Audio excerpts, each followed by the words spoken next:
21. sözün 2. makamı. Kalbin 5 yarasına 5 merhemi tazammun eder. Bismillahirrahmanirrahim. Rabbi e'ûzu bike min hemezâti'ş-şeyâtîn ve e'ûzu bike Rabbi en yahdurûn. Ey marazı vesveseyle müptela! Biliyor musun vesvesen neye benzer? Musibete benzer. Ehemmiyet verdikçe şişer, ehemmiyet vermezsen söner. Ona büyük nazarıyla baksan büyür, küçük görsen küçülür. Korksan ağırlaşır, hasta eder, hafetmezsen hafif olur, mahfi kalır. Mahiyetini bilmezsen devam eder, yerleşir. Mahiyetini bilsen, onu tanısan gider. Öyleyse, şu musibetli vesvesenin aksamı kesiresinden, kesirül vuku olan yalnız 5 vecini beyan edeceğim. Belki sana ve bana şifa olur. Zira şu vesvese öyle bir şeydir ki, cehil onu davet eder, ilim onu tard eder. Tanımazsan gelir, tanısan gider. 1. vecih 1. yara. Şeytan evvela şüpheyi kalbe atar. Eğer kalp kabul etmezse, şüpheden şetme döner. Hayale karşı şetme benzer bazı pis hatıraları ve münafi edep çirkin halleri tasvir eder. Kalbe eyvah dedirtir, ye'se düşürtür. Vesveseli adam zanneder ki, kalbi Rabbine karşı sui edepte bulunuyor. Müthiş bir helecan ve heyecan hisseder, bundan kurtulmak için huzurdan kaçar, gaflete dalmak ister, bu yaranın merhemi budur. Bak ey biçare vesveseli adam, telaş etme. Çünkü senin hatırına gelen şetim değil, belki tahayyüldür. Tahayyülü küfür, küfür olmadığı gibi, tahayyülü şetim dahi şetim değildir. Zira mantıkça tahayyül, hüküm değildir. Şetm ise hükümdür. Hem bununla beraber o çirkin sözler, senin kalbinin sözleri değil. Çünkü senin kalbin ondan müteessir ve müteessiftir. Belki kalbe yakın olan lümme-i şeytaniden geliyor. Vesvesenin zararı, tevehhüm-ü zarardır. Yani onu zararlı tevehhüm etmekle, kalben mutazarrır olmaktır. Çünkü hükümsüz bir tahayyülü, hakikat tevehhüm eder. Hem şeytanın işini kendi kalbine mal eder, onun sözünü ondan zanneder. Zarar anlar, zarara düşer. Zaten şeytanın da istediği odur. 2. vecih budur ki, manalar kalpten çıktıkları vakit, suretlerden çıplak olarak hayale girerler, oradan suretleri giyerler. Hayal ise, her vakit bir sebep tahtında bir nevi suretleri nesç eder. Ehemmiyet verdiği şeyin suretlerini yol üstünde bırakır. Hangi mana geçse, ya ona giydirir, ya takar, ya bulaştırır, ya perde eder. Eğer manalar münezzeh ve temiz iseler, suretler mülevves ve rezil ise giymek yoktur, fakat temas var. Vesveseli adam, teması telebbüsle iltibas eder. Eyvah der, kalbim ne kadar bozulmuş, bu sefillik, bu hisseti nefs, beni matrud eder. Şeytan onun şu damarından çok istifade eder, şu yaranın merhemi şudur. Dinle ey biçare! Nasıl ki senin namazın, edebi nezihanesinin vesilesi olan zahiri taharete, batnının batınındaki necaset ona tesir etmez ve bozmaz. Öyle de, maani-i mukaddesenin, suret-i mülevveseye mücavereti zarar etmez. Mesela sen, ayat-ı ilahiyeyi tefekkür ediyorsun, birden bir maraz, ya bir iştiha, ya bevl gibi bir emri müheyyiç, şiddetle senin hissine dokunuyor. Elbette senin hayalin, devai illet ve kazay hacetin levazımatını görecek, bakacak, onlara münasip süfli suretleri nesç edecek ve gelen manalar ortalarından geçecekler. Geçeceklere ne beis vardır, ne televvüs var ve ne zarar var ve ne hatar var. Yalnız hatar ise hasrı nazardır, zannı zarardır. 3. vecih budur ki, Eşya mabeyinlerinde bazı münasebat-ı hafiye bulunur. Hatta hiç ümit etmediğin şeyler içinde münasebet ipleri bulunur. Ya bizzat bulunur veya senin hayalin meşgul olduğu sanata göre o ipleri yapmış, onları birbiriyle bağlamış. Şu sırrı münasebettendir ki bazen bir mukaddes şeyi görmek bir mülevves şeyi hatıra getirir. Fenni beyanda beyan olunduğu gibi hariçte uzaklık sebebi olan zıddiyet ise hayalde sebebi kurbiyettir. Yani iki zıttın suretlerinin cem'ine vasıta bir münasebeti hayaliyedir. Bu münasebetle gelen tahattura tedai efkar tabir edilir.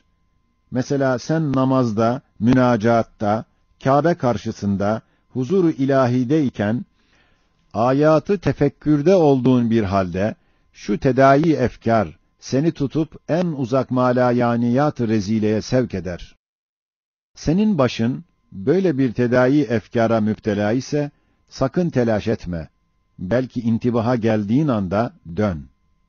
Aman ne kusur ettim deyip tetkikle meşgul olup durma. Ta o zayıf münasebet senin dikkatinle kuvvet peyda etmesin. Zira teessür gösterdikçe, ehemmiyet verdikçe senin o zayıf tahatturun melekeye döner. Bir marazı hayali olur. Korkma, marazı kalbi değil. Şu nevi tahattur ise galiben ihtiyarsızdır. Hususan hassas asabilerde daha galiptir. Şeytan şu nevi vesvesenin madenini çok işlettirir. Şu yaranın merhemi şudur ki, tedai efkar galiben ihtiyarsızdır. Onda mesuliyet yoktur. Hem tedaide mücaveret var, temas ve ihtilat yoktur. Onun için efkarın keyfiyetleri birbirine sirayet etmez, birbirine zarar vermez. Nasıl ki şeytan ile melek-i ilham kalp taraflarında mücaveretleri var ve füccar ve ebrarın karabetleri ve bir meskende durmaları zarar vermez, öyle de tedai efkar saikası ile istemediğin pis hayalat gelip nezih efkarın içine girse zarar vermez. Meğer kasten olsa veya zarar zannıyla onunla ziyade meşgul olsa, hem bazen kalp yoruluyor, fikir kendini eğlendirmek için rastgele bir şeyle meşgul olur, şeytan fırsat bulur, pis şeyleri önüne serpiyor, sürüyor. Dördüncü vecih, amelin en iyi suretini taharriden neş'et eden bir vesvesedir ki, takva zannıyla teşeddüd ettikçe hal ona şiddetlenir. Hatta bir dereceye varır ki, o adam amelin daha evlasını ararken harama düşer. Bazen bir sünnetin araması bir vacibi terk ettiriyor. Acaba amelim sahih oldu mu der, iade eder. Bu hal devam eder, gayet ye'se düşer. Şeytan şu halinden istifade eder, onu yaralar. Şu yaranın iki merhemi var. Birinci merhem. Bu gibi vesvese ehli itizale layıktır. Çünkü onlar derler, medar-ı teklif olan ef'al ve eşya, kendi zatında, ahiret itibariyle ya hüsnü var, sonra o hüsne binaen emredilmiş veya kubhu var, sonra ona binaen nehyedilmiş. Demek eşyada ahiret ve hakikat noktayı nazarında olan hüsn ve kubuh zatidir, emir ve nehy ilahi ona tabidir. Bu mezhebe göre insan her işlediği amelde şöyle bir vesvese gelir. Acaba amelim nefsül emirdeki güzel surette yapılmış mıdır? Ama mezhebi hak olan ehli sünnet ve cemaat derler ki, Cenab-ı Hak bir şeye emreder, sonra hasen olur. Nehyeder, sonra kabih olur. Demek emir ile güzellik, nehi ile çirkinlik tahakkuk eder. Hüsn ve kubuh, mükellefin ıttılağına bakar ve ona göre takarrur eder. Şu hüsn ve kubuh ise, suri ve dünyaya bakan yüzünde değil, belki ahirete bakan yüzdedir. Mesela, sen namaz kıldın veya abdest aldın. Halbuki namazını ve abdestini fesada verecek bir sebep, nefsül emirde varmış. Lakin sen ona hiç muttali olmadın. Senin namazın ve abdestin hem sahihtir, hem hasendir. Mutezile der, hakikatte kabih ve fasittir, lakin senden kabul edilir. Çünkü cehlin var, bilmedin ve özrün var. Öyleyse ehli sünnet mezhebine göre zahiri şeriata muvafık olarak işlediğin ameline acaba sahih olmuş mu deyip vesvese etme. Fakat kabul olmuş mu de, gururlanma, ucbe girme. İkinci merhem, dinde haraç yoktur. La harace fid din. Madem dört mezhep haktır, madem istiğfare müncer olan derki kusur ise, gurura müncer olan hüsnü amelin rü'yetine, böyle vesveseli adama müreccahtır. Yani böyle vesveseli adam, amelini güzel görüp gurura düşmektense, amelini kusurlu görse, istiğfar etse daha evladır. Madem böyledir, sen vesveseyi at, şeytana de ki, şu hal bir hareçtir. Hakikat-ı hale muttali olmak güçtür. Dindeki yüsre münafidir. Ed-dinu yusrun, la harace fid-din esasına muhaliftir. Elbette böyle amelim bir mezhebe hakka muvafık gelir. O bana kâfidir. Hem la akal ben aczimi itiraf ederek, ibadeti layık veçile eda edemediğimden, istiğfar ve tazarru ile merhamet-i ilahiyeye dehalet edip, kusurum affolunmak, kusurlu amelim kabul olunmak için mütezellilane bir niyaza vesiledir. Beşinci vecih, mesail-i imaniyede şüphe suretinde gelen vesvesedir. Biçare vesveseli adam, bazen tahayyülü taakkul ile iltibas eder. Yani hayale gelen bir şüpheyi, akla girmiş bir şüphe tevehhüm edip, itikadına halel gelmiş zanneder. Hem bazen tevehhüm ettiği bir şüpheyi, imana zarar veren bir şek zanneder. Hem bazen tasavvur ettiği bir şüpheyi, tasdik-i akliye girmiş bir şüphe zanneder. Hem bazen bir emri küfride tefekkürü, küfür zanneder. Yani dalaletin esbabını anlamak suretinde kuvve-i müfekkirenin cevelanını ve tetkikatını ve bitarafane muhakemesini hilaf-ı iman zanneder. İşte telkinat-ı şeytaniyenin eseri olan şu zanlardan ürkerek, eyvah kalbim bozulmuş, itikadıma halel gelmiş der, o haller galiben ihtiyarsız olduğundan, cüz-i ihtiyarisiyle ıslah edemediğinden ye'se düşer, bu yaranın merhemi şudur ki, tahayyülü küfür, küfür olmadığı gibi, tevehhümü küfür dahi küfür değildir. Tasavvuru dalalet, dalalet olmadığı gibi, tefekkürü dalalet dahi dalalet değildir. Çünkü hem tahayyül, hem tevehhüm, hem tasavvur, hem tefekkür, tasdik-i akliden ve izan-ı kalbiden ayrıdırlar, başkadırlar. Onlar bir derece serbesttirler. Cüz-i ihtiyariyeyi pek dinlemiyorlar. Teklifi dini altına çok giremiyorlar. Tasdik ve izan öyle değiller.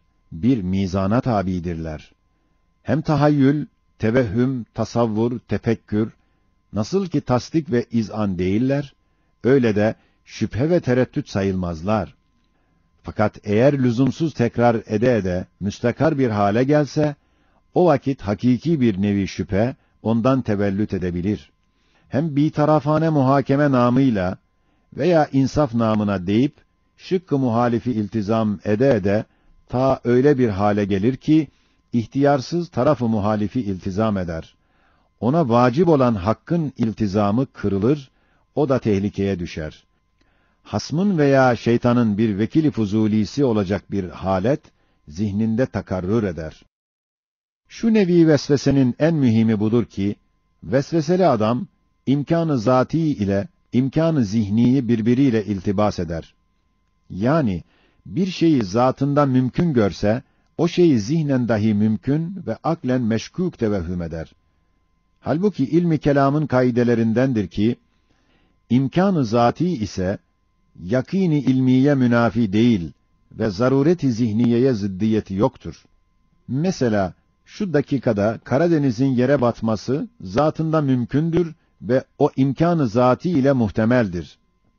Halbuki yakînen, o denizin yerinde olduğunu hükmediyoruz, şüphesiz biliyoruz ve o ihtimali imkâni ve o imkân-ı zâtî bize şek vermez, bir şüphe getirmez, yakînimizi bozmaz. Mesela şu güneş zatında mümkündür ki bugün gurub etmesin veya yarın tulû etmesin. Halbuki bu imkan yakînimize zarar vermez, şüphe getirmez. İşte bunun gibi mesela hakaiki imaniyeden olan hayat-ı dünyeviyenin grubuna ve hayat-ı uhreviyenin tuluğuna imkân-ı zâtî cihetinde gelen vehimler yakîn-i imaniye zarar vermez.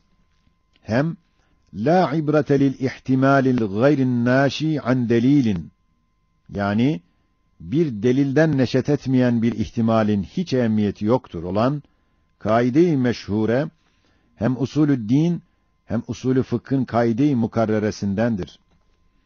Eğer desen bu derece müminlere muzır ve müz'iç olan vesvese ne hikmete binaen bize bela olmuş? El cevap: İfrata varmamak hem galebe çalmamak şartıyla aslı vesvese teyakkuza sebeptir, taharriye dâidir, ciddiyete vesiledir. Lakaytlığı atar, tehavünü def eder. Onun için Hakim-i Mutlak şu dar-ı imtihanda, şu meydan-ı müsabakada bize bir kamçıyı teşvik olarak vesveseyi şeytanın eline vermiş, beşerin başına vuruyor. Şayet ziyade incitse Hakim-i Rahim'e şekva etmeli, "Eûzu billahi mineşşeytanirracîm" demeli.